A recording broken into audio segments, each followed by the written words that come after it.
Pinabulaanan ng matalik na kaibigan ng ex-couple na sina Catherine Bernardo at Daniel Padilla ang tsismis na may utang ang nanay ng huli na si Carla Estrada sa una at sa nanay nitong si Min Bernardo.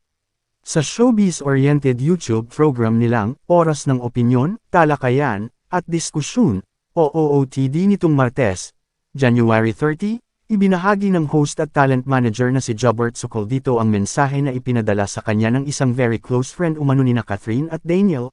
Sa nasabing mensahe, nilinaw nga nitong hindi kailanman nagkautang si Carla Estrada ng milyon o kahit ni pisong dulong kay Catherine at sa nanay nitong si Min.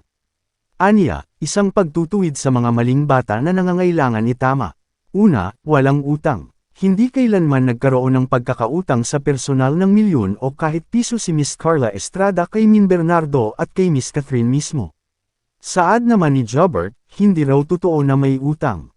You can vouch sa kanya, sa kaibigan na nagpadala, dahil alam na alam nito ang takbo, dahil very close siya, kina Catherine at Daniel. Bukod sa isyong ito, iginiit ng sender na wala ring katotohanan ang tsismis na may parte si Catherine sa kinita ng ibinentang sports car ni Daniel. Ayon pa rito, si Daniel ang bumili sa nasabing sports car na isang Chevrolet Corvette Stingray C7 gamit ang sariling pera nito. Dagdag pa niya, 2016 pa raw nabenta ang sports car at hindi kasunod ng hiwalayan nina Daniel at Catherine. Iginiit din niyang ang lahat ng sasakyan ni Daniel ay binili ng aktor gamit ang kanyang sariling pera. Aniya, yung Corvette na sasakyan ni Daniel, hindi totoong may parte si Miss Catherine Bernardo sa nasabing sasakyan. Solo itong pag-aari ni Daniel. Lahat po ng sasakyan ni Daniel ay sarili niyang pera ang ipinambili.